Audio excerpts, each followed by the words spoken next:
whereby he fell downward. On this, they all at once rushed on him with lances of iron and of bamboo. Magellan fought a brave fight. He hung on for a long time. Eventually, completely outnumbered, he was just slaughtered.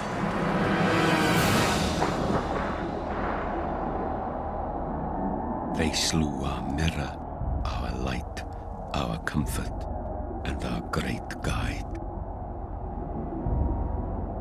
Magellan never circumnavigated the globe. He didn't even reach the Spice Islands. His dreams ended here, in the Philippines. This was a complete tragedy, which terminates everything. His entire dream, his planning, his voyage, all the dramas of the navigation through the various oceans, end here totally.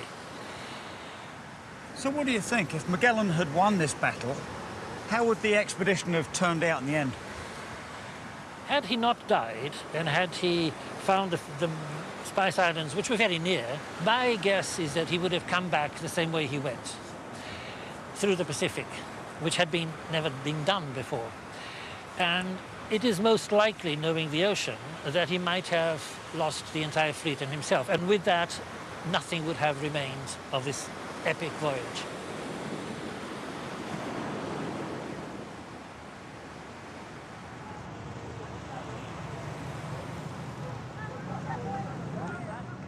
Magellan's dreams may have died in the Philippines, but his legacy lives on.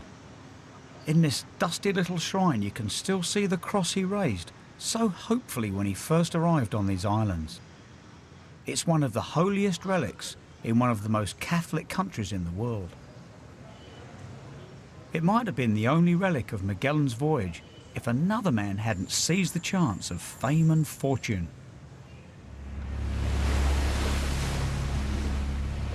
Magellan's death could have spelled the end for the expedition, but the remaining men knew the Spice Islands were so close they could almost smell the spices.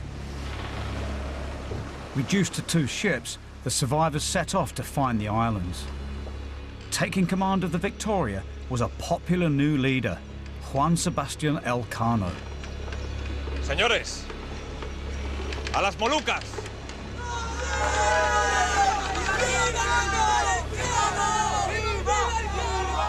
History was to deny him his rightful role in this epic story. Elcano brought good fortune, for at last they sighted the Spice Islands. The 28,000-kilometre journey had cost the lives of over 100 men, including the Captain General. But the surviving crew finally reached the Spice Islands and realised Magellan's dream.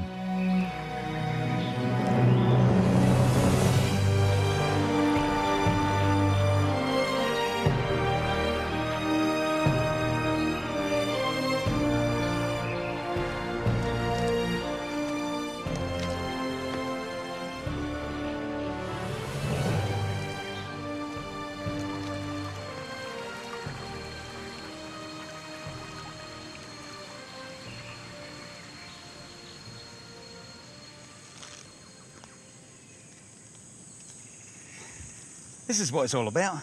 Spices. These are cloves, Yes, right? they are cloves. They are the flowers of the clove plant. They don't look very familiar, though. But they are we more see them as like this, Oh, let's the have a look. dried ones. Yeah. Yes.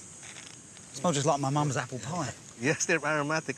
But you know, I can't help but think this, Augusto, is that holding these in my hand, seems hard to believe that the men went to such risk and pain and suffering for something that seems, to be honest, completely ordinary. And how much would they have been worth? I mean, pound for pound. Or pound for pound, that would be command a high price. Imagine a clove tree could produce only 7 pounds per tree. And you still have to dry them. And therefore, the dried ones would be very expensive. And in relation to gold, how about? Yes. So they'll be weight more than gold itself. So pound for pound, Yes, pound for pound, yes. it's worth more than gold. And a bag like that, excuse me, that'd set a man up for life, right? Yes. Well, put like that, I guess they don't seem quite so ordinary.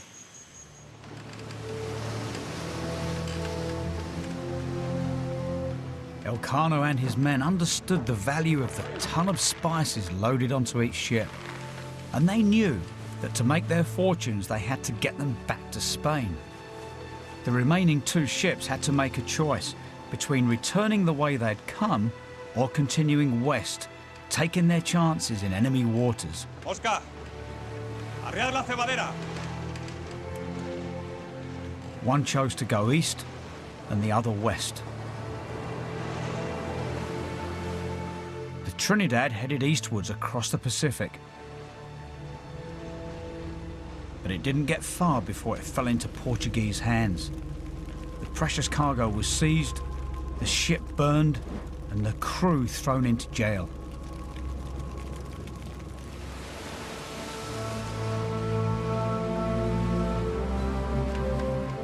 Elcano sailed west on the Victoria. Spain was about 20,000 kilometres away, and the entire route lay in the Portuguese sphere of influence. Arriar cebadera. To avoid capture, he navigated vast tracts of uncharted waters.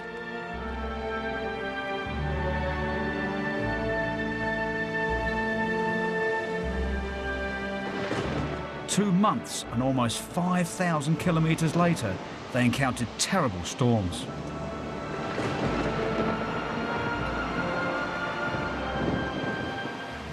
The storms they went through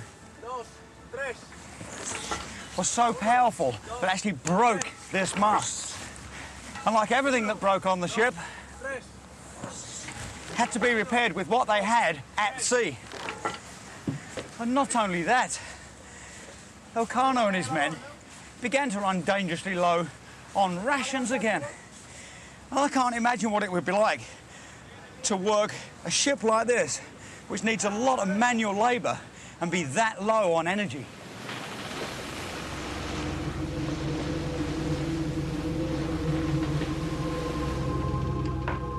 The starving men began to develop scurvy. Above all our other misfortunes, the worst was that the gums of the upper and lower teeth of our men swelled so much that they could not eat. 25 or 30 men fell sick, of whom 19 died.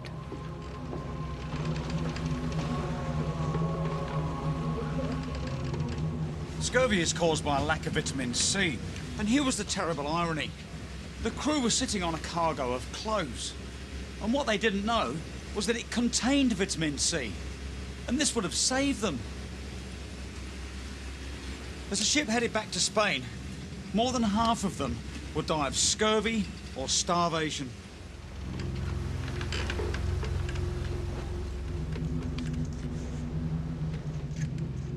Elcano escaped the scurvy because he ate spoonfuls of quince jelly.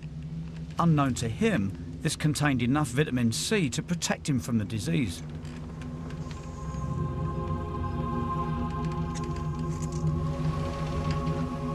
It's probably what enabled Pigafetta to keep writing his diary. And without this, we would never have known of Elcano's great feat of navigation.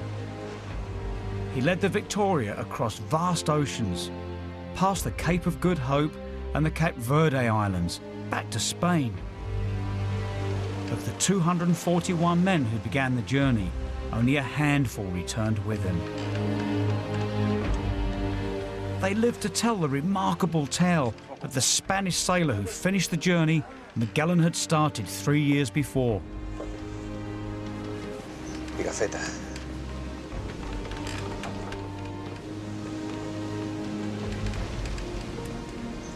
Sevilla.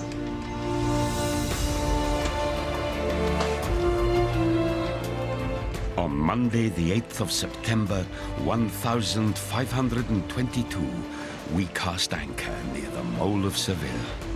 And we were only 18 men, for the most part sick, of the 60 who had left Malacca.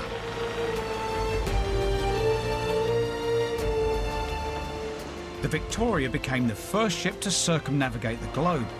It had turned what until then was just pure theory, that the Earth was round, into an indisputable fact.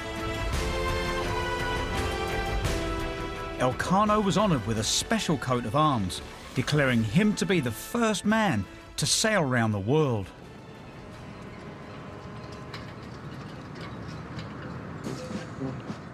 Five centuries later, sailing round the globe is still a remarkable achievement.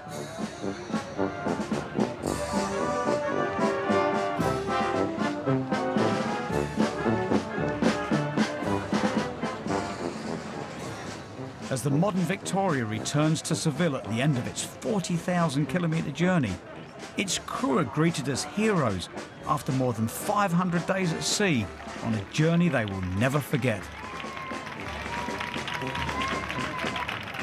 I still can't believe that we circumnavigate the whole world. I cannot imagine right now, but I'm sure it has changed completely my life.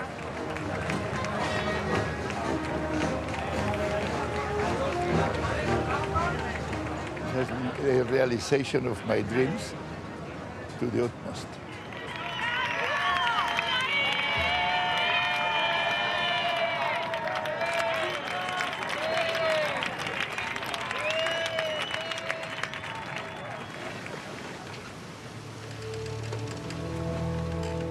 The voyage of the original Victoria may have made history, but it didn't fulfill the hopes of the crew. They never made their fortunes. The cargo of spices was sold and the proceeds seized by the King of Spain to cover the loss of the rest of the fleet. The chronicler Pigafetta was snubbed by the Spanish court and returned to his native Italy. His diaries remain the definitive record of the Great Voyage. Elcano attempted a second circumnavigation to claim the Spice Islands for Spain 4 years later, but he didn't make it. Crossing the Pacific, he died of scurvy.